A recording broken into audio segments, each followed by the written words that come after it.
This is a Film Stories original podcast. Whatever the occasion, effortless elegance is right this way. Because Hilton brings you new ways to stay courtesy of the Nomad London. And it doesn't stop at award-winning dining in a space draped in velvet and illuminated by vintage chandeliers. No, this day goes beyond with unparalleled personalized service and attentive hospitality. Oh, and did we mention the Nomad London can be booked using your Hilton Honors points at Hilton.com? Hilton, for the stay. USAA knows dynamic duos can save the day, like superheroes and sidekicks or auto and home insurance. With USAA, you can bundle your auto and home and save up to 10%. Learn more and get a quote at USAA.com/bundle. Restrictions apply.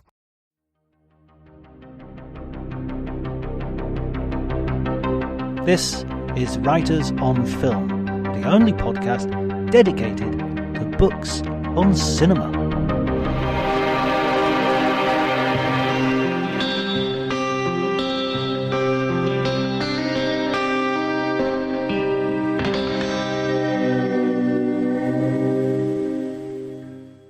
Hello everybody and welcome to Writers on Film. My name is John Bleasdale and today I'm delighted to be joined by Julie Seabaugh. She is a writer and documentarian and we're going to be talking about her coverage of the West Coast comedy scene, which has had a huge sort of explosion and impact on the comedy world in America and therefore the comedy world in the world. Julie, thank you so much for joining me. Oh, thank you so much for having me. I'm looking forward to diving into this. So the reason that I asked you to come on the podcast was, first of all, this is Writers on Film and you're a writer, and your book from I think it's 2018 it was published, is a Ringside, the roasts. So this is a sort of history or a document about the roast scene, which is kind of feels to me something peculiarly American. Am I right about that? Ooh, it's definitely kind of an originally American format, I would definitely say. So Ringside at Roast Battle, 5 years of LA's Fight Club for Comedians is something that came out in 2018. Definitely the culmination of a lot of comedy coverage, not only in LA, but definitely across the country. I've lived in New York for several different incarnations over my life. I've covered comedy, specifically comedy, nothing but comedy, for outlets including Rolling Stone, Variety, Hollywood Reporter, Village Voice, New York Times, most recently LA Times. I've been doing this for 22 years because I just love the art form. I think it's more important than any other art form out there in terms of immediacy and the philosophical implications it can have on us. I was always a fan of the Comedy Central roasts, which were kind of begat by the Friars Club roasts originally. And in 2013, Brian Moses was hosting an open mic at the Comedy Store, and some comedians got into a fight in the parking lot. He said, "Don't fight here, let's take it on stage. Use your words. Be comedians, be clever." And that's how Roast Battle was born, in the belly room of the Comedy Store, late night Tuesdays in this, kind of 100-seater little upstairs, sweaty closet of a room. And people just packed it immediately. It was this really innovative, fresh way of modernizing the traditional roast in a lot of ways. And now it's been more than 10 years. It's still very much going. It now has a global league all across the world. They've recently added even more cities. They have, big tournaments in Japan every year, but it's also, Barcelona, all across North America, Mexico, and it just keeps growing. I'm actually going to go again tonight to the Comedy Store. So I sling the book whenever I go, kind of keep people in the know of how it really started. It's very much always been kind of an organic group effort that they've tried to emphasize, and just really kind of getting to the heart of we only roast the ones we love. You have to have an appreciation for your, quote unquote opponent. A lot of times people will get together, and kind of, share their life stories as they're writing and preparing for these battles against each other. And one of the main rules ultimately at the end is we hug at the end of every battle. There's 3 rules, right? Right. Original material only. You can't use any, street jokes or yo mama jokes. I sound ridiculous saying yo mama jokes. No physical contact. This is not something that escalates to violence, except at the end, rule number 3, we hug. It's supposed to be a loving environment. And the thing that I love the most about watching Roast Battle that I never get tired of, I just can't get enough. Watching it kind of helps. I mean, this might just be me personally, but you can embrace your flaws and your shortcomings and, all the things you've done that you regret. We can laugh about these things. We all have them. Let's just kind of work through them in this public environment that's so much fun. And everyone's just so into it. I just can't get enough. I'm a massive Roast Battle fan. I think you can tell. Yeah. I remember. I think it was it Nietzsche who said a joke is an epitaph to a feeling, and that idea that once you've got over it, I always think of it. When you can talk about something in the kitchen, you're okay. You're doing fine, and it sounds like a version of that. Oh, for sure. I mean, the thing that I love about comedy in general, it's a way to transform. Let me take that one again. The thing that I love most about comedy is just the ability to turn anything negative, outright tragedy, anything we face in our lives, to something that we can laugh at and overcome. It takes away the terror of living in this ridiculous world that we've all been thrown into. I just think stand-up comedy is so vital for not only individuals, but, also society. I really love sitting in the back of a room and kind of watching the audience, what they react to and why, because it's this group of completely different people. Who knows what their backgrounds are? Yet we all came together in this one room, in this one moment, laughing at the same thing. And I know people are going to leave and talk about it and think about it. And that gives me, the most optimism I can kind of currently get out of the current world. We can agree to laugh at certain things together. That's where my slight remainder of optimism remains for humanity these days in particular. Absolutely. Well, I was going to get onto that, but first of all, I wanted to talk about the sort of this almost taboo nature of a taboo breaking nature of roast, where nothing is sacred. I mean, in the book, you outline people joking about suicide attempts, death, people dying, close, parents or siblings dying. This is of the other person. This isn't, disabilities. And there's a particular exchange that I thought was really interesting.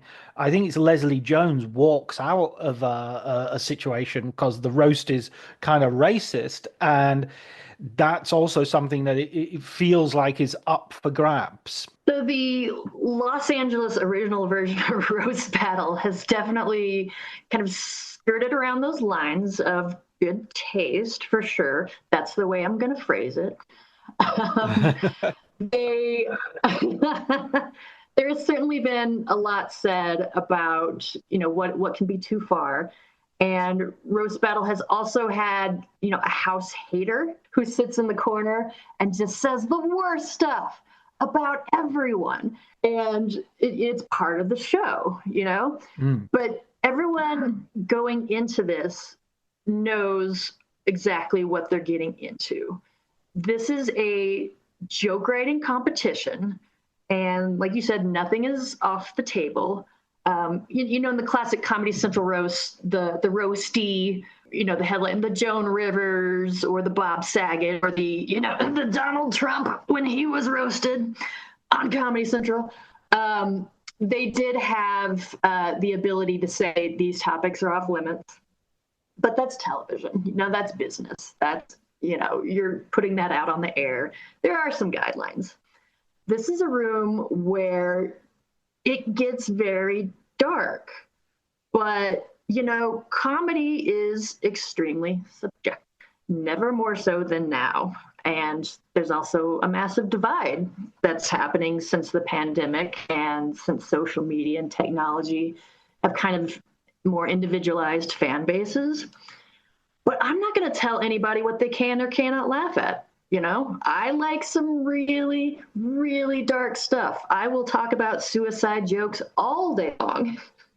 Because it's what you personally relate to, what you've been through. No one knows your life. Comedians are just trying to inject a little levity. You can't make all the people happy all the time. And last night, all those people were at my show. That's a Mitch Hedberg joke that I just quoted.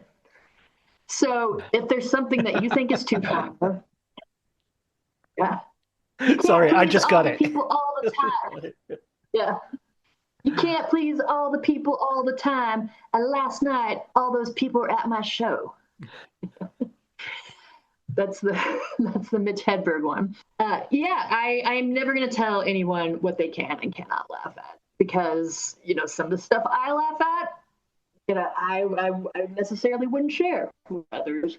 But it's, again, how we process the things we've been through, how we make things less scary. I can't state enough how important I think live stand-up comedy is, and just being in that moment that's never going to be recreated again, and just kind of letting everything go and laughing as a group and, selling a couple drinks in the process. Live comedy, I think, is so much more important than anything online, and I will help promote it to the day I die. I mean, this is what I kind of don't understand sometimes, is when people have talked in the past about the oppressive nature of political correctness and things like that. I never really felt that existed, because in the clubs, it never really existed. I mean, maybe on TV and maybe on there was a thing, but that's always been the case. And I remember going to clubs way back when.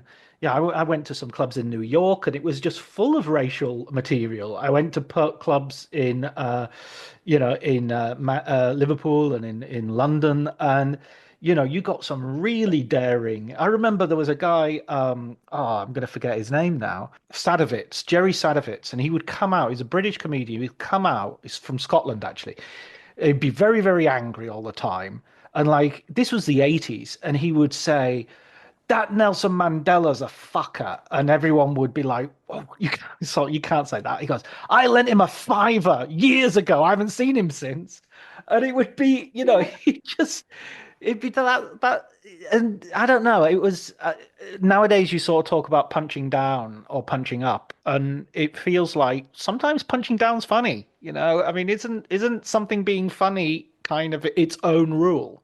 Oh yeah, I think the way you phrase that at the end is definitely spot on. I think when, you see someone, take something out of context that happened live, if you're just going to quote, just here's the joke they said, it's not funny. But what was happening in the room at that moment? What was the tone? Is it ironic? Do you understand what irony is? A point can be made by saying the exact opposite of what your actual perspective is. Audiences that are live in the moment understand this, but when you pull that stuff out, that's where you kind of lose that divide of, what's the actual artistry going on here, the full context. I personally always have tried to find in my coverage the deeper levels of what was going on in this person's life, the context in what this material was created. What's their perspective? What is the point that's being made here? It's not the superficial joke. It's so much more than that. Comedy, I think, is just so deep and on so many levels. And again, since pandemic, I think people are definitely appreciating that a lot more. Have you ever performed comedy yourself? I have never been someone who wanted to be on stage. I grew up on a rural farm in Missouri. Didn't even know what comedy was until college, when Dave Attell came and did a show. And I had already been writing about film and music in the School of Journalism at Mizzou. And that was the moment I realized, oh, I'm supposed to write about comedy now. And I just moved to New York immediately, followed that path. You know, it's been 22 years now doing that. The only time I've ever performed comedy was at my 40th birthday roast, which was at the Comedy Store. And, you know, you have to have your set at the end where you reply to everyone else. Jeff Ross was there. Dave Attell was there. You know, people like Mike Lawrence, again, Brian Moses from Roast Battle, Brad Williams. It was a fantastic night, and then I had to go up at the end and do my own. You know, Jeff Ross presents Roast Battle. Jeff Ross presents the historic roast. Well, when's Jeff Ross going to present his own goddamn material again? That was one of the jokes. I remember another. This one's going to land so poorly, but like, when I have sex dreams about Dave Attell, I wake up covered in hummus. It makes me, it's like, those are two that I remember. I'm sure the rest was clearly comedy gold, but that was the one time, because you kind of have to. Yes. And again, that was my 40th birthday roast. It's clearly all downhill from there. Nothing is ever going to be that amazing ever again. And so what you were saying earlier about the subtext and how important it is these days, the elevation of comedians to the point now that, you know, we watch the news via them. You know, we don't even watch CNN anymore. We go on Jimmy Kimmel, or, you know, people of the right listen to Joe Rogan, people of the left watch Seth Meyers. I was blanking on his name because I was thinking Seth Rogen. Wait a minute, he hasn't got a show about recent events, has he? So this development of sort of the truth teller of comedy. I mean, this goes way back to Bill Hicks and George Carlin, right? Oh, for sure. You know, the social political side of comedy, which is itself definitely divided into different genres, is for sure something that's always historically been important. I did a film project. The documentary was Too Soon, Comedy After 9/11, with my partner, Nick Scown, director. And we kind of traced how, you know, after 9/11, that was actual censorship of comedy in a lot of ways. And we really dove into The Daily Show at that time. And that was the first time when like cable news was kind of getting a bit more, that's when the term fake news was starting to be thrown around. And The Daily Show was kind of poking fun of that. And now, you know, a couple of years down the road, you're correct. It's very much more, the podcasts are much more individualized. You can kind of cull your own fan base. You don't have to appeal to everybody. And I do want to do, I think the next documentary is the Mitch Hedberg documentary coming out next year with director Jeff Siegel. And then after that, I would really love to explore a documentary project about this divide we're seeing. You know, it's something that, you know, comedy is supposed to kind of make us laugh and think and maybe evolve. But how did we get to the point where you kind of have to choose sides? I deal with that a lot personally. I get why would I watch this person from both sides, multiple sides? And now also the point of, how did comedy influence an election? Fascinating. But again, I think it's more learning about the psychology of the fans in a lot of ways.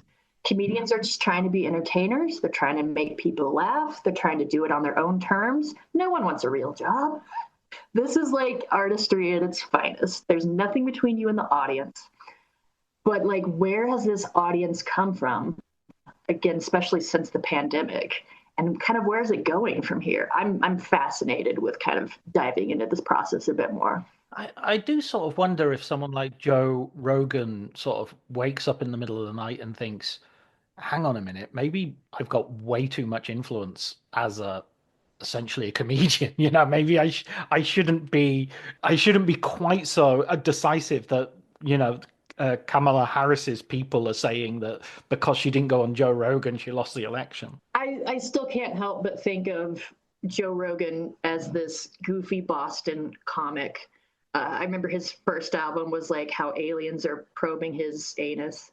And that's all I can think of. Yeah. I still have a hard time saying that guy is the one. I definitely appreciate that he's built his own thing. I've been to his club multiple times in Austin, and it's gorgeous. And I get what he's done. Do I agree with all of it? No. But the fact that he can make a career, of his own terms and drawing people into comedy, you know what? That's still good for comedy as a whole. I might not agree with it. There's some people there I will not cover, I will not talk to for sure, but let me kind of pick and choose what I want to see. For sure. I think recently Bill Burr has had an interesting sort of effect in sort of calling comics out and saying, again, on both the left and the right, saying to Bill Maher, "Oh, you're gonna solve the Middle East problem, Bill, because you've read a few articles." And similarly with Joe Rogan, we're not going to get into epidemiology, Joe. We're two guys from Boston. How's that going to work? So I think that's almost been it feels like that's been a necessary corrective. Especially with Bill Maher, like you said, that's particularly fascinating because in Too Soon, Comedy After 9/11, we really went through how he was legitimately canceled after 9/11. Yeah, taken off the air. On his show, Politically Incorrect, which is the title of the show, that anyone who crashes a plane into a building, say what you want, but you can't call it cowardly. That's certainly controversial, but is that worth your show being canceled for? This is, again, right after 9/11, a different time.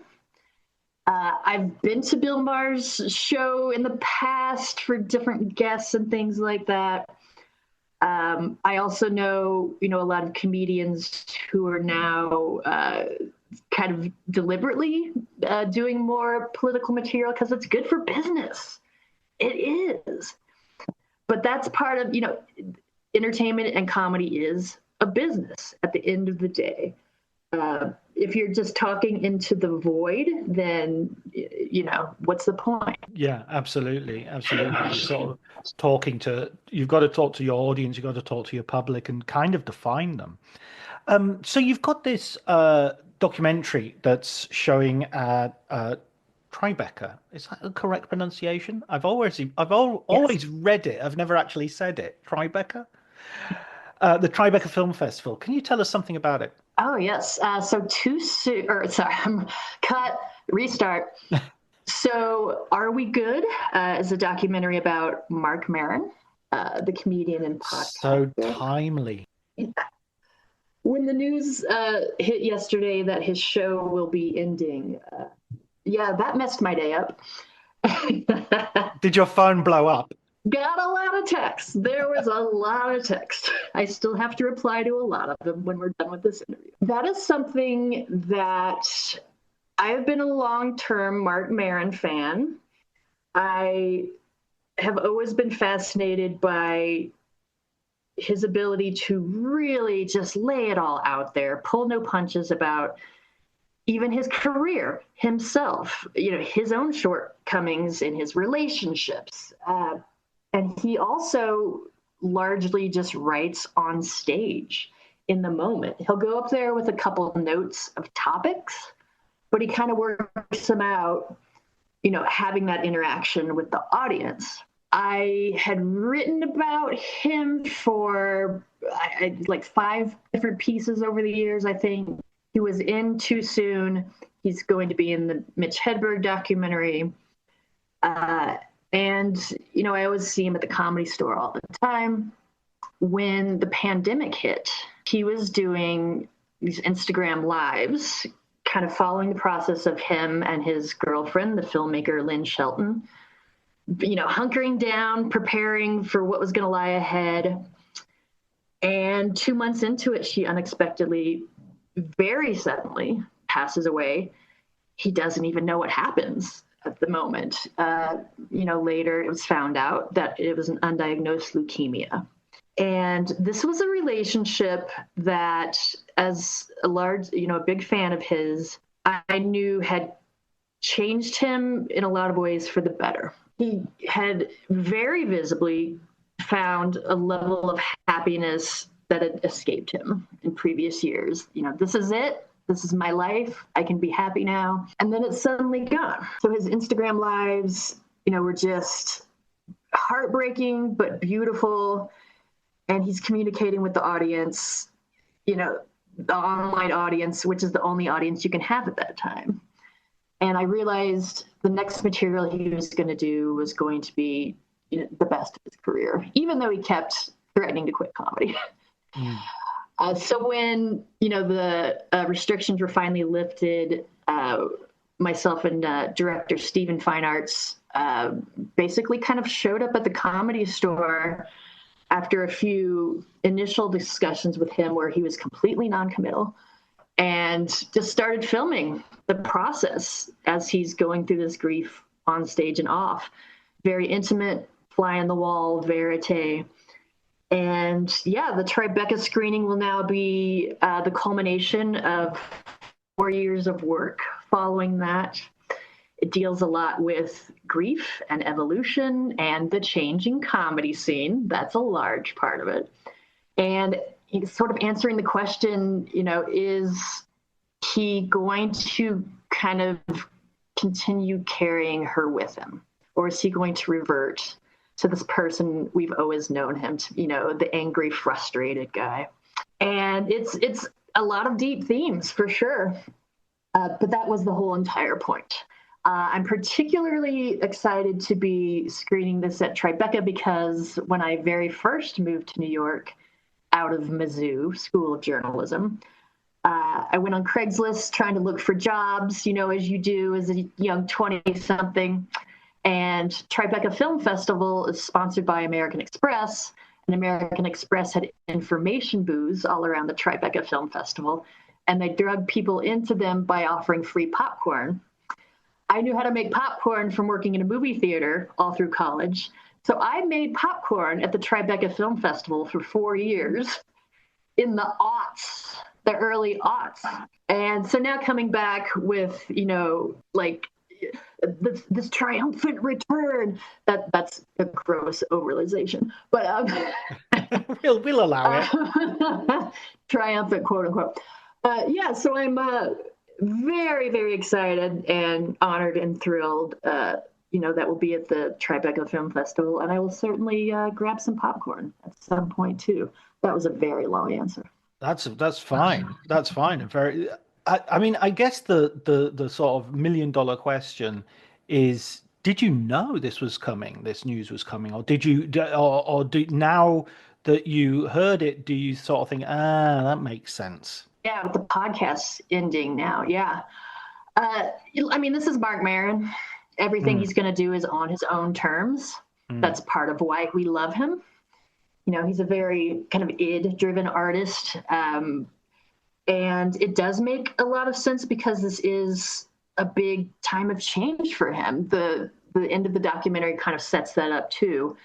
So I guess the idea is to kind of mark this era of change in this way. So yeah, the ending is kind of going to be tentatively around the official wide release of the documentary, and more power to him. He does it the way he wants to do it, and we wouldn't have it any other way. He's a comedian. To match it with the earlier part of our conversation, he's a comedian who's very self-reflexive, obviously towards himself, but also to the comedy scene generally. The WTF podcast initially started off with really investigating and having conversations with other comedians, Carrot Top and I was a famous example of one that I didn't think necessarily went particularly well, but there were times that he would have really he'd almost be like settling beefs or oh, you remember when we did that in the club? Or Louis C.K. He had a brilliant episode with which I kind of always wished Louis C.K. would go back, because I think that would have been a really interesting conversation. Yeah, I think there's going to be some kind of repeat guests, kind of revisiting these things as it's winding down. My favorite episode, whenever anyone asks me, is comedian Todd Glass coming out as gay on WTF, which just really illustrates, the immense influence it had at that time, that, not only this was the platform he was going to take, but it was a safe space for him to do it, in an encouraging environment, a safe environment, with a fellow comic who understands, him for years, that kind of thing. And yeah, really that podcast has been so influential to so many people, not emotionally, but it's kind of joked about in the documentary of he's kind of responsible for this plague that's been unleashed upon the world with podcasts. And it really has transformed the media and, promotional landscape as well. We're doing one right now, and we can trace that to the influence of WTF, for sure. Oh, no, absolutely, 100%. I mean, just the fact that my format of podcast is an hour-long conversation with no sort of bells or whistles comes entirely from I take the confidence of being able to do that from the fact that I've heard Marc Maron do those hour-long conversations and just thought, well, yeah, I can do that. I mean, I'm not as talented, etc., but, I can do that. I'm a white guy. I have to have a podcast. You just need about 5 or 6 cats, and then you'll be on the same level as Marc Maron. I've got 3. Perfect. I'm on my way. You're in the club. So what's Mark's response to the documentary? Has he seen it yet? Yes.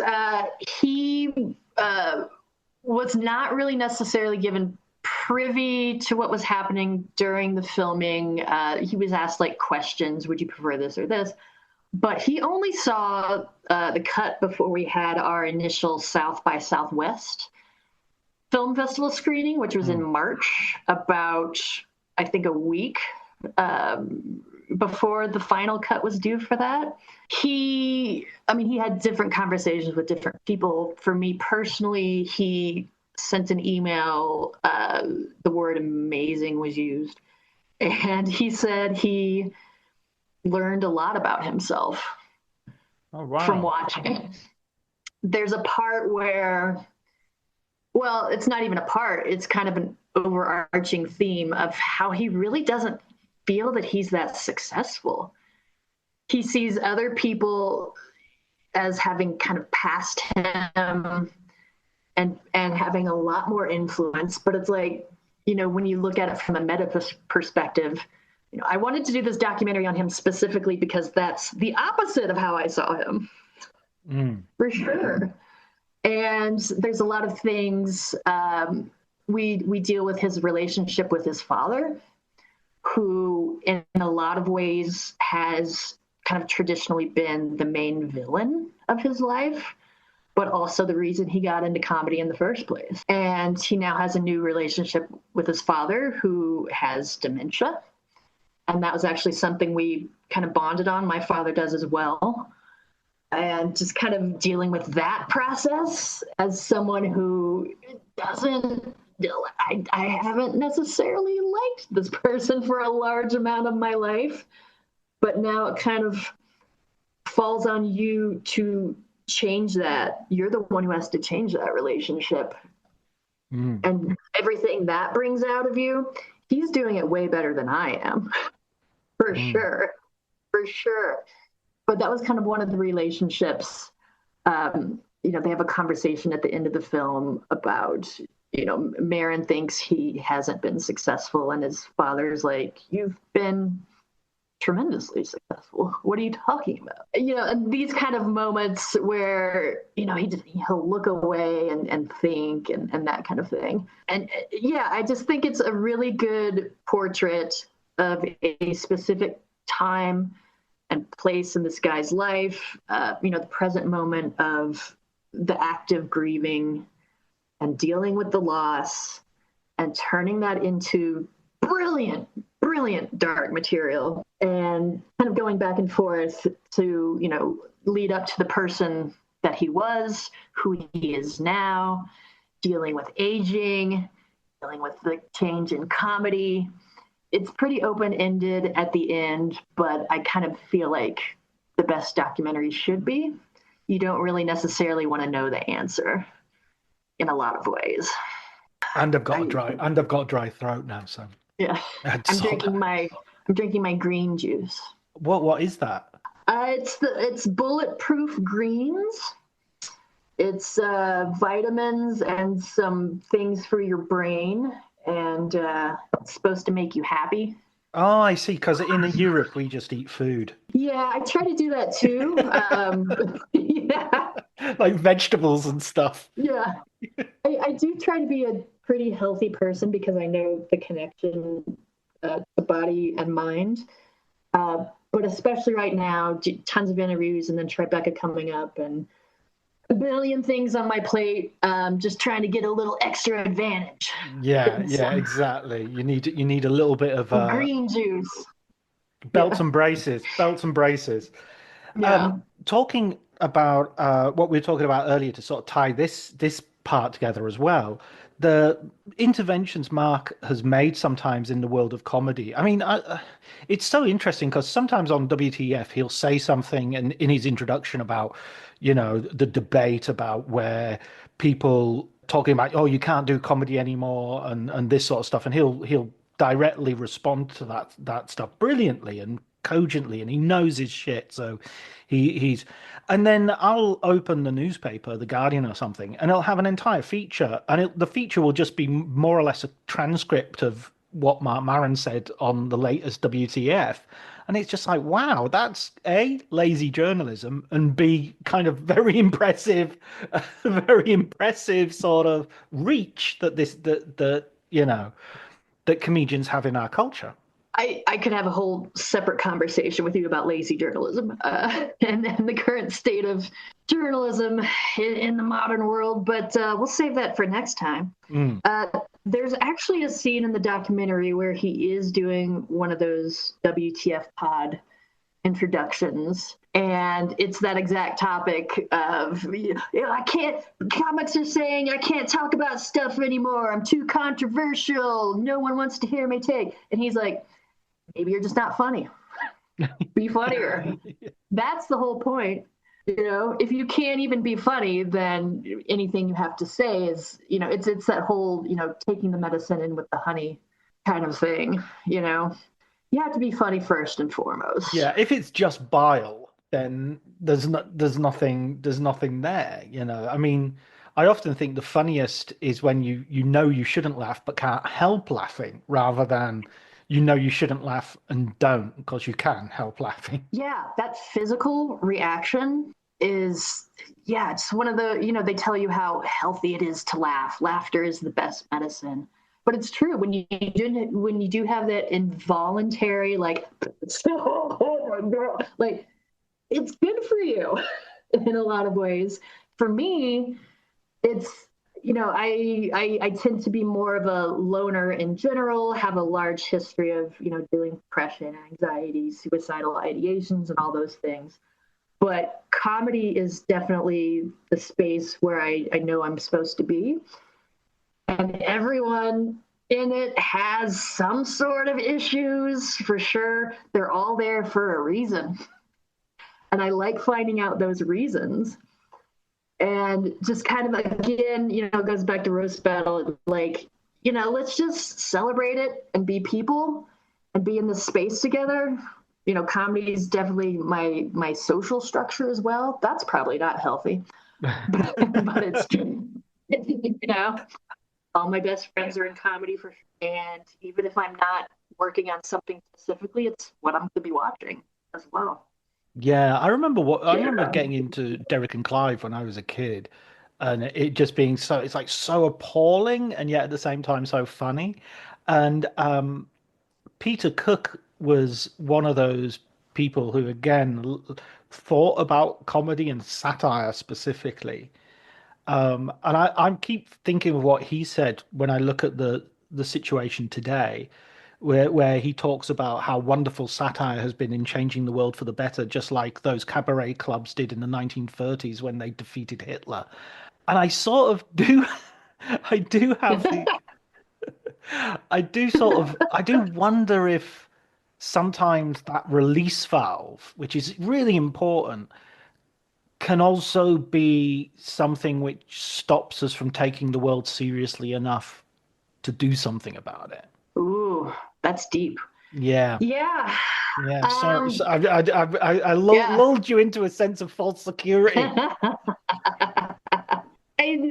I think a lot of us are these days just trying to hang in there. Right. In different scenarios, we might be able to do more. But also I think inversely, it might be a gateway in certain ways. I think comedy can really foster a lot of empathy when you hear from different people and different perspectives, and they make you think about things that you wouldn't have ordinarily thought about.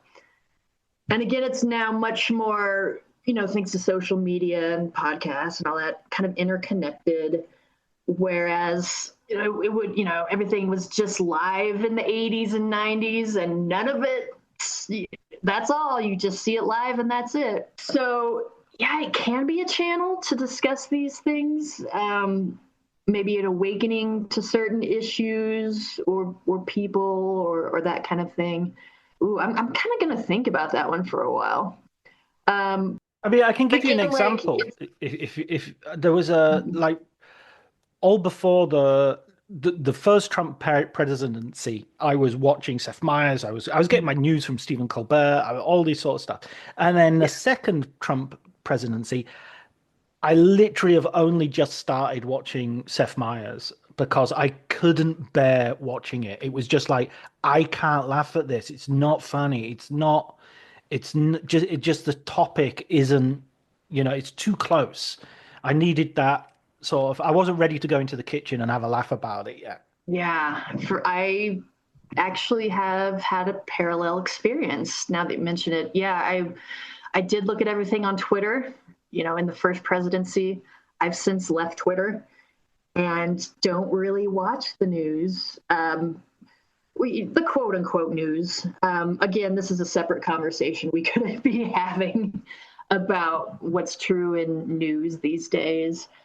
But that might also be kind of a form of self-preservation for sure. And I don't think I do have a problem really with processing it through comedy.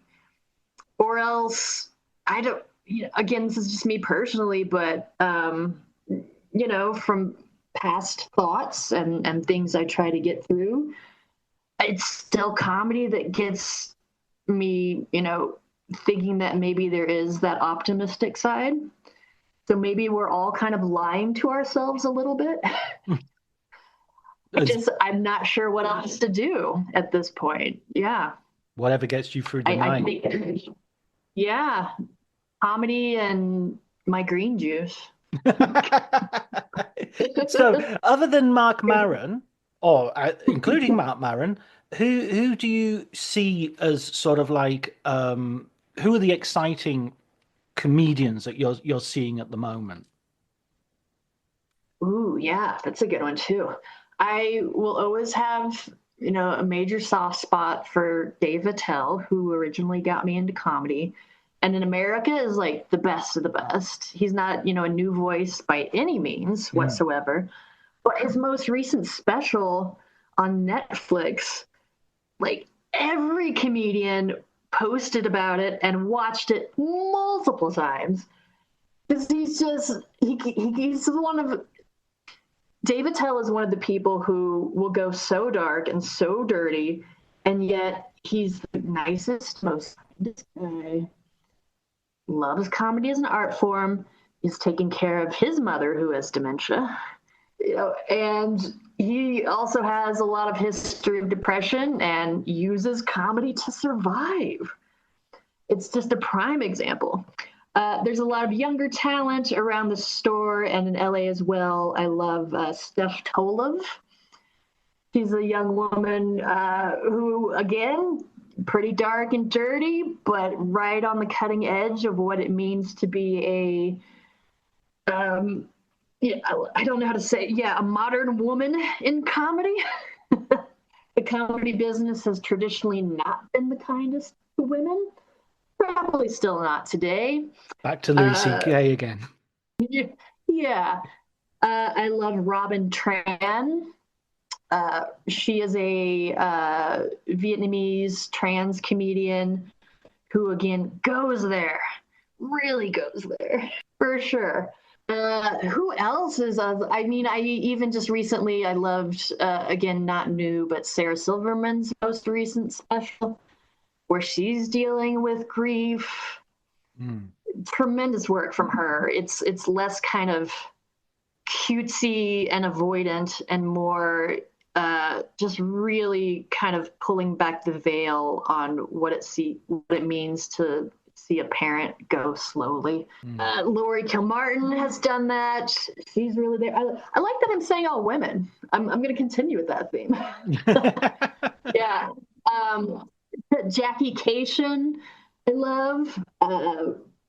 There's a tremendous amount of great new talent. It's about that discovery process. And for, the negative sides, the social media, there's also the good sides of that discovery process of comedy. I think it's so phenomenal to see someone who's just more a casual fan of something really love an artist and start following them because they speak to them. That's we've kind of had, this conversation earlier about, but Joe Rogan also does that, but other people do too, in their own way. And I love the fact that you mentioned all those women as well, because I seem to remember it was like 15 years ago. It was a while ago, but someone came out with a sort of like women just aren't funny thing. And if I remember rightly, it was just as Amy Poehler and Tina Fey broke. And so it was like the guy looked like an absolute arse. Like 1 week later, he was just like faced with probably the funniest women to come out of this new batch of comedians. I mean, we can go way back to, there's a whole history of brilliant female comedians. Joan Rivers, you've already mentioned. Elaine May, as an improvised comedian, was superb. And she directed Ishtar, which I will go to my grave saying is a wonderful movie. Julie, I always ask... Phyllis Diller. There you go. Yeah. I mean, the most popular TV comedians were frequently women in terms of... Oh, yeah. And also Bonnie McFarland, who's originally from Canada, now is a comic out of New York. She made a documentary about women not being funny, which was obviously, she's taking the opposite approach, and they are. So that's, I recommend that one as well. Even like Nikki Glaser is huge right now. She's from Missouri, too. There you go. Seeing her, go from... I'm trying to remember.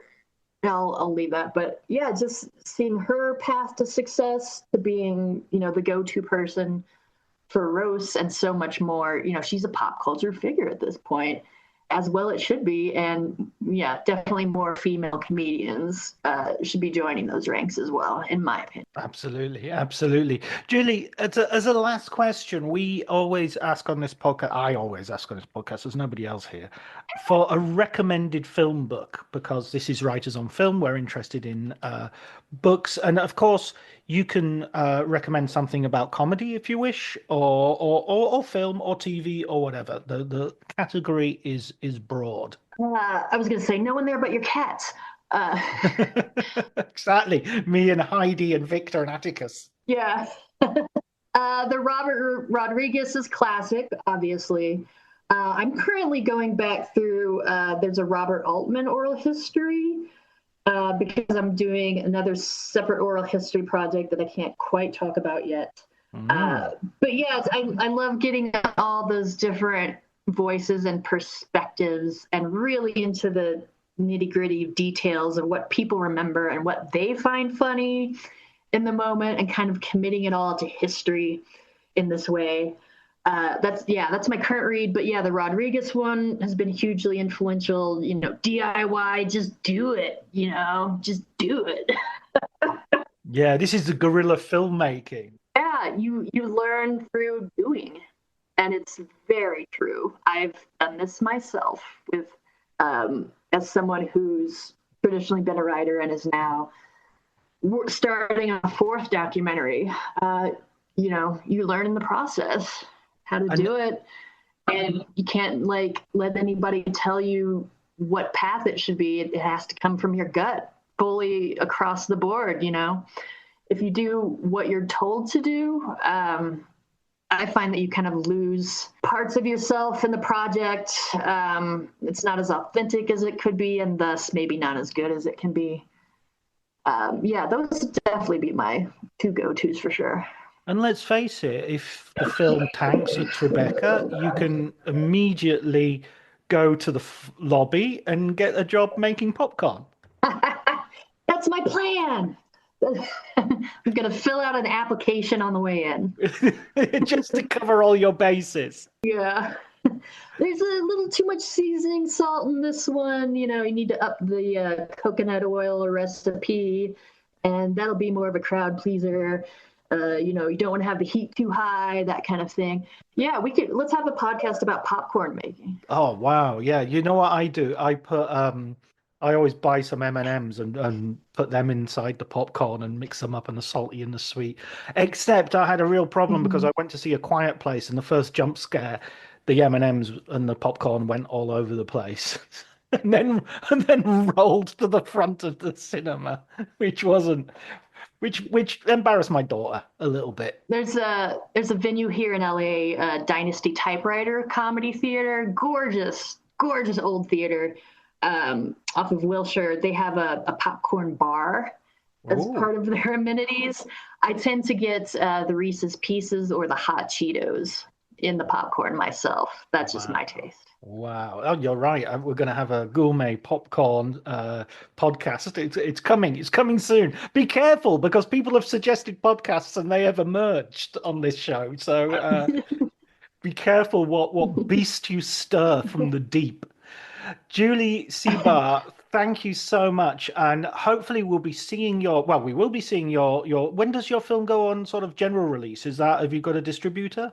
Can't quite talk about that yet. Okay. It's all very much in process. And again, the tentative timeline will be along the same lines as the ending of WTF now. But yeah, nothing but good things. I can update you when there's more on that. But I definitely think not even people in comedy, but this is kind of a universal experience of how do we deal with grief and get to the point of being able to laugh. So I think hopefully it'll be a bit more universal than just hardcore Marc Maron and Cat and popcorn fans. Well, thank you so much for joining me, Julie. I've really enjoyed our conversation. Well, this is tremendous. Thank you so much.